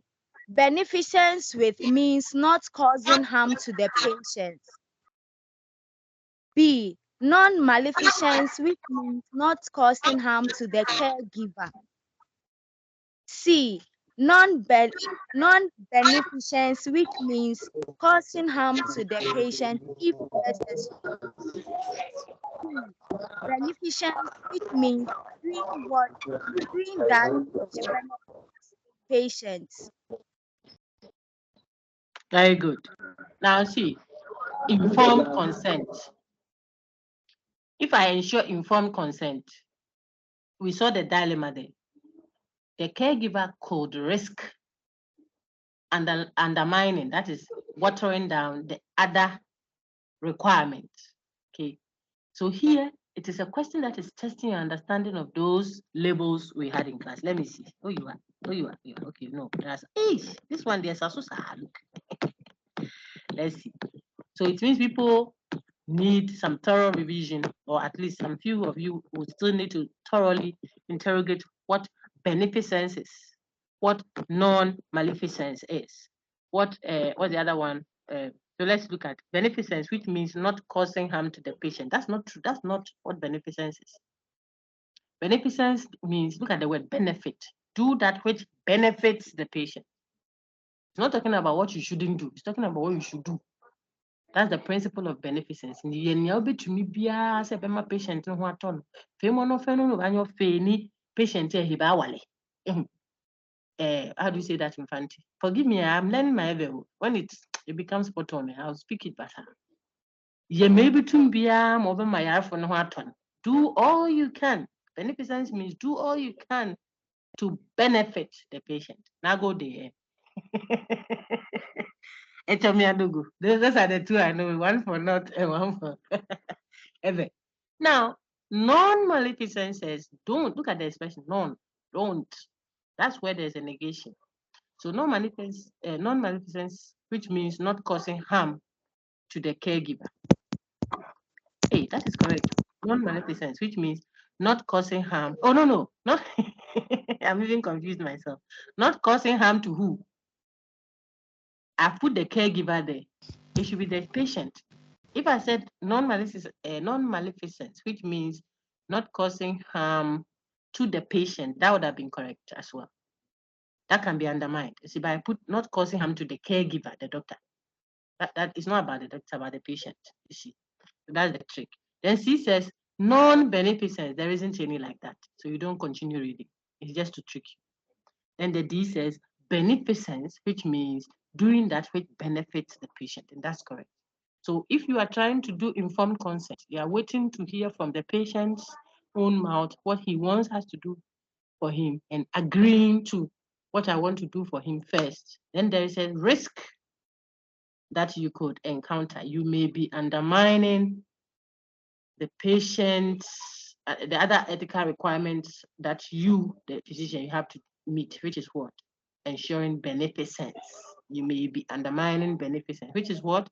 Which means you may be undermining that which you have to do to benefit the patient. Okay, that's clear.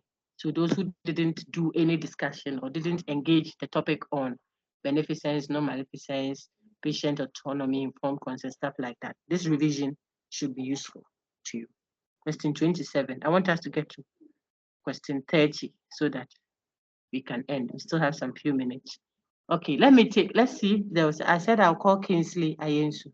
Okay, so Asante, Deborah, let's take Kingsley Ayensu now. Say, King, go ahead, please. Then afterwards, we come to Alberta. Brad Kingsley. Well, thank you very much. 27. Please. Thank you, sir. This is not showing. I just pulled it up, so it's here. Can you see it now, please? No, please, I can't see it. Who can see my question 27? No, we can see it. Yeah, I can see it. I can see. Go ahead. Identify. Go ahead. We have just about 5 minutes left, so I want us to round off nicely. Go ahead. Among the given options.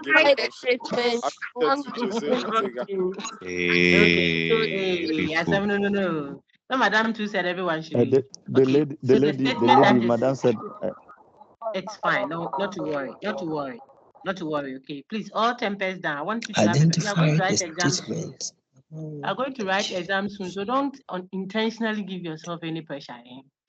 There's more to life than this pressure thing, so just relax. Okay, let me read what I see there, which about 3 people have read for us. Identify the statement among the given options, attributed to Jose Ortega. I don't know how to pronounce that one. Yeah, Gazeto, since Gazeto. But we know that it's Jose Ortega. Which of these statements is attributable to him? I think, therefore, I am. They're attributable to him. No, it's attributable to who? I want a chorus answer. No. People have been quiet for too long. Descartes. Descartes. Descartes. Very good. That's Descartes. Descartes. Yeah, Very good. What René about the Descartes. greatest good? Yo, Medase. What about the greatest good for the greatest number? Who would you attribute that? Utilitarianism. Okay, so utilitarian. If you wanted T.S. names, Mills. yes, J.S. Mills Yes. is one. It could also be Yes, Mills. Jeremy Bentham. Jeremy Bentham. It could also be Jeremy Bentham. You see that? Yeah, exactly. Then the unexamined life is not worth living. Socrates. Kwame Jeti, Socrates. Socrates. So Kwame Jeti And quoting Nancy Socrates. Mouse. Pate and Nancy Mouse. But that's plus one for you. Okay. So if someone manages to choose any of these, should I go through that? Okay, so let's see. See that? You see your people. See your people. See that. Look at that. See, they say Jose. They say Otega said, "I think therefore I am." You see, I just want you to see. It's a fair this thing. Okay, look. So that when you get your A and someone gets B plus or something, don't say, so this thing, did someone get some wrong with it? I just showed you.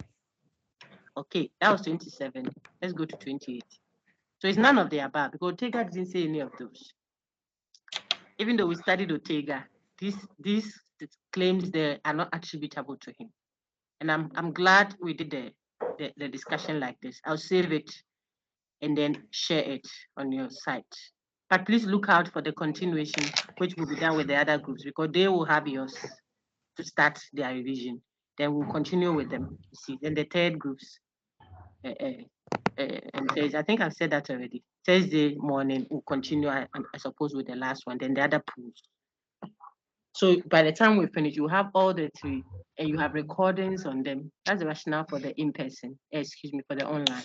So you can have a recorded section to always reference. For your essays, we won't do questions like this anyway, the final exam. But this discussion and the correct, this thing to want it, I'm just waiting for you to show Nameka Sabi. Okay, it will help you know how to now answer your essays when they are finally asked.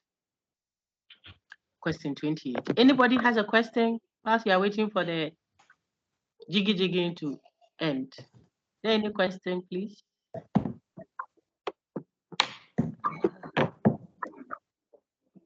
Yes, madam. Yes, I'm writing too. Please, if it's a question, say ask. Just unmute and ask. That 5 hands up. I don't have a problem. You ask. If it's noisy, we'll manage it. How many essays are you writing? How many? Currently, I'm thinking of 3, but it might reduce because you are quite a large class. Okay, so if and I do all my grading by the grace of God myself. I like to do that. Nobody told me to, but I like to do that. Even assessment and all, you can ask your teams. If there's anything they're assisting with, it will be the in-class marathons, which have objective, straightforward answers. And I like it done early, so we return it to you. So I give the scheme and they work on it and all. But substantive content, I do the grade, and you are almost 1,500. That's not the only thing I do. So the most number, how's the expression? If you would even answer so many essays, it will just be 3. We won't do more than 3, but it could change and to a lower number. Maybe 1 compulsory question, then you will have 4 others from which to choose any 2. That is maybe. By the last lecture, revision week, you should hear concretely on it, but there will be essays. There won't be short answers, there won't be objectives in your final exam. No, you have done them so far. Why? Okay, sir, please read. It was Kingsley that was reading for us, I think. Please go ahead, sir. Question 28. Yes. It is a view of the cave. Plato admonishes the enlightened philosopher to D, none of the given options. Yes. Now let's look at the options that were given because there was another one like this. The answer was there. I think I put three sets of that in the pool for that batch, that string. So what is it? In his allegory of the cave, Plato admonishes the enlightened philosopher to look at what I said in A, avoid enlightening the disillusioned prisoner. That's not true. In fact, he implores you to return. So when you reflect and you see the true meaning of knowledge, or the true nature of justice, or the good, beauty, you're supposed to bring it to society to help those who are living with a falsehood that they call what, knowledge, or with a falsehood that they call beauty. Beauty meaning wear short things and expose. So you come and say, no. Don't you think we'll do ourselves a better good if we did this and did that and did that? You are bringing your reflection and the enlightenment it brought you to actual human society. So you see that earlier I was speaking metaphysical something. I practicalize it to show you what Plato is actually saying. Kwame Jechi is virtually echoing that, except that he's not using Plato's language. I'm saying philosophy must respond to everyday problems of existence. Okay, so you are actually asked to go back into the cave. Then B says, remain outside the cave and rule over the unenlightened. No. A true boss doesn't, what's the expression? Doesn't boss over people. No, they are bosses. They are it. They don't tell people that they are it. That doesn't mean you shouldn't assert yourself. No, but you do not remain at an ivory tower kind of posture and say, oh, these people, they don't know what they are doing. Yeah, we know we know this, we know. If you know, do. Finished. When you are doing, it will show who the leader is in the team. Someone can bear the title, the captain or the group leader. But we know, when we sit as a team and we are working, we know who is the leader. We know who will tell, oh, this is our discussion there. It looks like it didn't come out well. Can you help me? The person will say, oh, right now I'm a little busy, but I can meet you at 4 3 so that because you can see leadership. Leadership is done. It's not wielded. You don't hold it like a flag and show people. Okay. So Plato says, do not remain at the top there. Come down into the cave. But the B says remain there. And that's not Plato. Then keep the light from the undeserving, ignorant prisoners. Yes, they are ignorant, but they deserve the light. So if you have received Christ, there we go. And you say, hey, these people are so sinful. Look at what they are doing. Hey, look at all these things. So nasty. Father, have mercy on them. All that is fine. That's not what is important. What is important is how the light shines. The light through you, how it shines to take off darkness. And God help all of us. Not enough to profess faith and be loud about it. It must shine. Light shines. Salt puts taste in something. If you are salt, you don't tell people, I'm salt. Oh, hey, I'm light. Oh, no, you just appear. Be you. And darkness will not be able to comprehend light. You see that? So if you want to keep the light from the prisoners, now all these are figurative, you know that he's speaking empirical knowledge versus reality. But when we actualize that in different contexts, we are showing that if you do not return with the light into the cave because you think that people don't deserve it, in fact, when you go, they will even taunt you. They will make fun of you. They will make everyone think that you are funny. You have a problem. Plato rather advises that don't let that bother you. They don't deserve it, but you are supposed to give them the light, the enlightenment that you have encountered. So the person giving these options has turned all of them upside down. That's why the answer is none of the above. 29, then we'll do the last one. Hey. Madam. Yes, sir. Go ahead, please. Madam. If it's a question. Yes, sir. yes, please. Yes. The question 28. Yes. You know the answers. I thought it was A because when the prisoners were locked, so like the other one that left the cave and saw the lights and came back, if he told the other people that are in there, like they wouldn't I've gone believe back. him. I've gone So back I to thought, that page so that we can see it.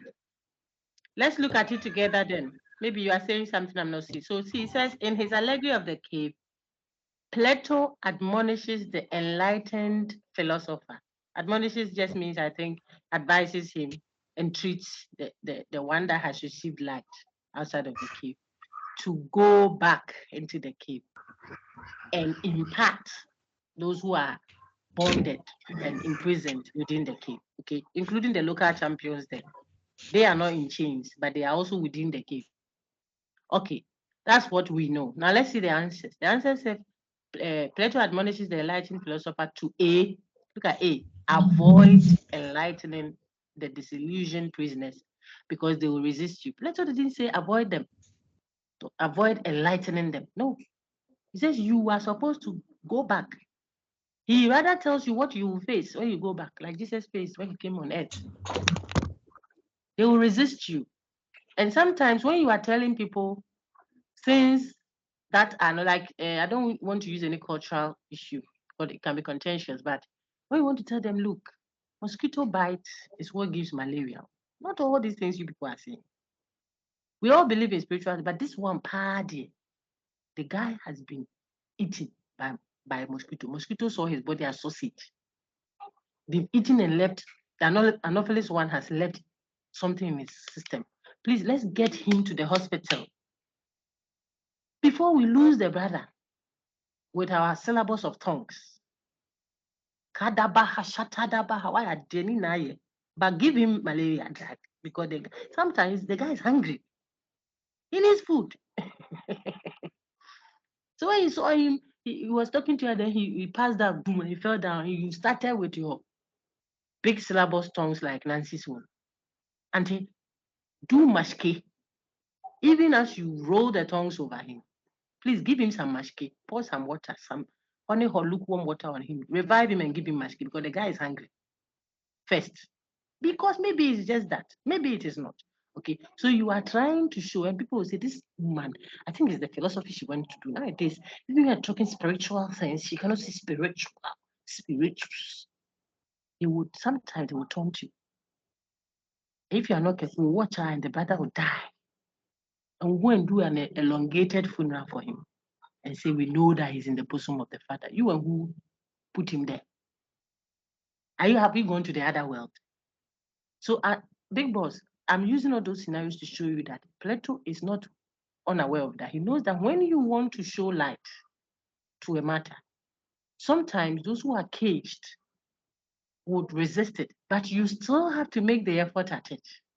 So the first point is not correct, which is telling you Plato says avoid enlightening them because they won't even understand. He didn't say that. He says go back. That's what the philosopher is supposed. That's why Plato says until the philosopher rules, there will be no peace. There will be no harmony. There will be no justice because, and here people use that, and in philosophers, some philosophers use that to bully others. He's not talking about you and I alone who are doing things. He's talking about anybody that is reflecting, transcending the empirical world, meditating. So if you're a spiritual person, you like church, spirituals, I say church because that is what I can speak to.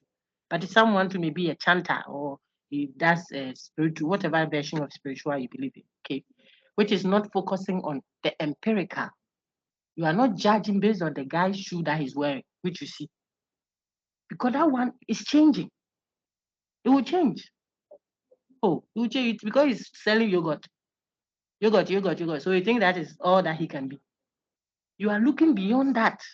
You reflect. So you transcend the empirical. This is what really it's about. The real things are not physical. So as you do those, you go out of the cave of the empirical world, what your eyes saw and told you, or your ears heard and told you, and stuff like that. And you rather get to the deeper. So now we do the rest of Plato. He's saying that make it something that is what? Pertinent. Meaning how? So you will do well until this my brother sees that he cannot treat his wife the way he's treating him. Because being a wife means more than being the cook at home. How do you arrive at that? You do a reflection. Sometimes society is telling you differently, but you are asking the pertinent questions. And then you have a view that is higher, so to speak. That is better. How better? Sometimes you check it against the other views that we hold. If you had a wife that had this and that and that and that space to do some other things and can contribute to the discussion, wouldn't you have a more enriching outcome than when you tell her, look, go and get the food ready for me. drink a can. We are not. We are thinking a little when we finish the income. Every day it's been like that. You are not thinking properly because they were two, not one, that were made. Okay, so say I use all that to help you to see. So the burden is for you to return, not to remain outside of the cave. So B is also wrong. And then not just returning to the cave to come and show them how powerful you have become out there, because they don't even see your power, the light that you have, but rather coming down to their level to help them see and helping them, knowing that you were once like them. So you say, oh, you don't worry. This is not the reality. These are all shadows. Look, this one is an illusion. They say, oh, it's Aquanabo. Going and coming, you will even see through their darkness very well, like a truly born-again Christian who has entered the lion's den of a kind of a club where everything is going on there. Sometimes you can't even stand it. But if you are led to, of course, knowing that you have a better stance, and you feel led to go there, then you go there and bear all that felt in the bid to win some, not even if not all, unto Christ. Okay, so I say that because that's my faith. If you have a different faith, don't let it bother you at all. Now, my brother, so it couldn't have been that. Hey, 3:30, I have another class. Let's do the last one, 29. And to be fair to those that raised their hands, I'll take a very last. So Kingsley, thank you. Let me take the last brother, that sister, I think it was Alberta, if her hand is still up, and then we are done. Alberta, when it rolls over, read question 28 quickly for us. 29. It is on the screen.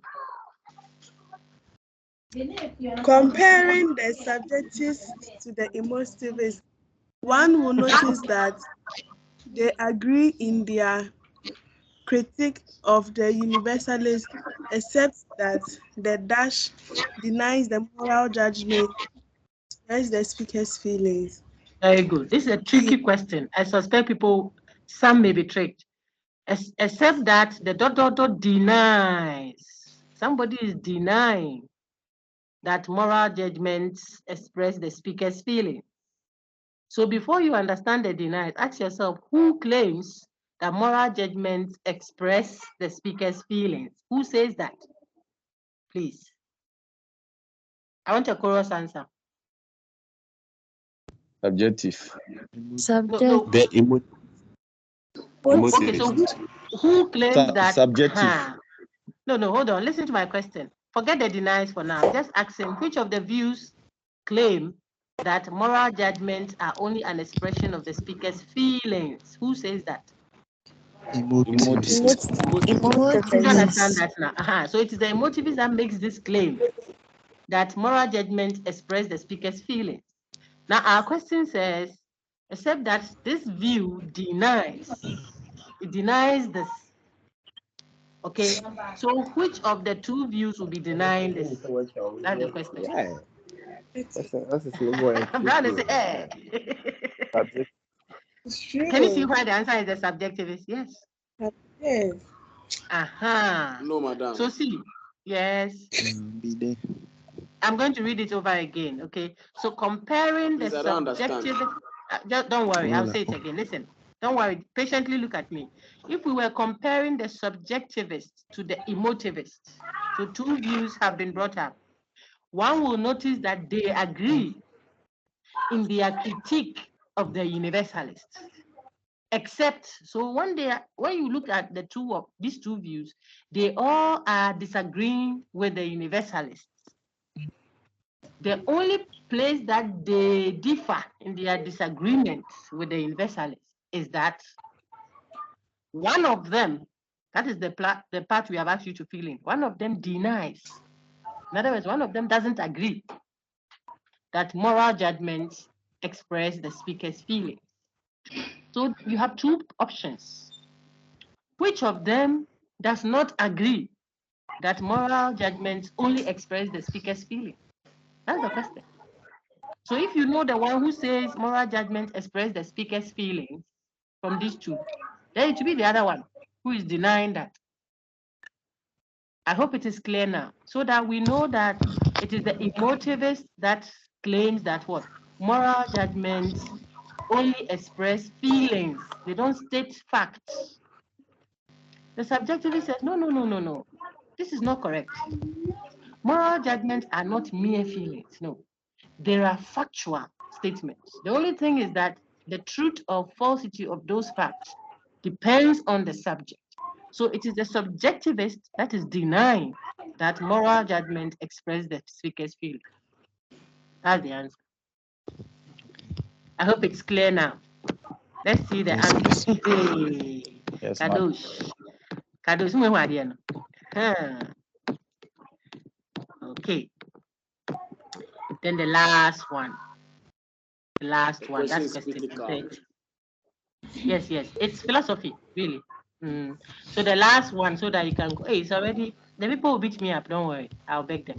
So the last question, I want it to be rounded. So when you take your recording, it ended at question 30. The other groups will continue from there, and I'll refer them to come and take question 1 to 30 from you. And you also take 31 to something from them in that order. This is a straightforward one. The claim of the ethical or moral relativist is not descriptive. This is true. It's not contentious. And the ethical moral relativist claim is not a description. It's not describing. It's prescribing. That's why we say it's committing the naturalistic fallacy. Okay. The other one is the cultural relative. Oh, look, my brother, don't bring yourself back. Let me mute all now quickly. It is the cultural relativist view that is descriptive, that is describing what is the state of affairs, what the fact is. Okay, but ethical relativist is prescribing, goes beyond what we observe and what prescribes what should be there. So it is not descriptive, and that's true. See, okay, this one is 50% chance of getting it correct or wrong. So some may not even know, but can do lotto and get it. All right. And on that note, I think that we can end our first part. So there will be 3 parts of our discussion of the interim assessment questions. Okay, this is part 1, done for Tuesday group, but will be accessible to all the groups because I don't know where the emphasis will be in the exam proper. But I've given a lot of substance to the class. It's only fair that everyone gets it. But I can't share all the 3 on one course site either. Okay, so we'll put one, your own. Yours is a bit tricky. Okay, so we will put this one. This is the first one we've had on the site for main campus. Then God willing, tomorrow's city campus, the first group, I'll put it on the city campus site. I'll generate the link and put there. Then for the second group, well, I don't know how we'll go about it. If I'm able to, I'll copy all, just like it gets a bit monotonous if you get IA part 1, part 2, part 3, part 4, all on your site like that. So you can tell me what you want us to do. You can communicate to the class rep. Else, right after this, if I generate the link, I'll put it on the main campus platform. But you will get the complete set on the academic channel.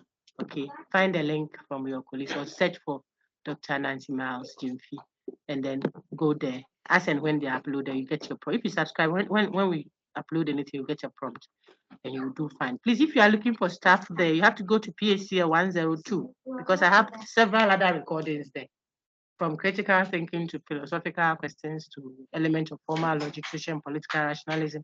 They are all there. So find the playlist that is labeled PHCL 102, and we are in 2022, so it's likely it will be there. If you see 2021, to maybe I mistakenly dropped it in there, then work it through to get your revision properly done. Thank you very much.